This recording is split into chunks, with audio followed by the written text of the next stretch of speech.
भजन संहिता 119 उसका 105 आयत हम सबों को बताती है कि तेरा वचन ही मेरे पाँव के लिए दीपक और मेरे मार्ग के लिए उजियारा है।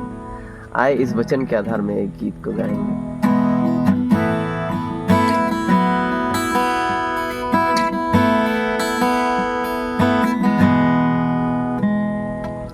दुनिया में लड़ाई झगड़ा, दुनिया में लड़ाई झगड़ा, प्रभु यीशु में शांति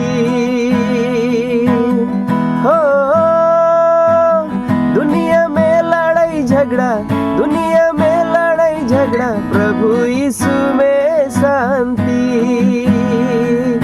जीवन में हे प्रभु तो हे मोर पालनहारा,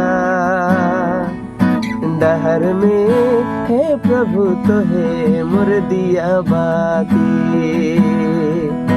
जीवन में हे प्रभु तो हे मोर पालनहारा, डहर में हे प्रभु तो हे मोर दिया बाती। हो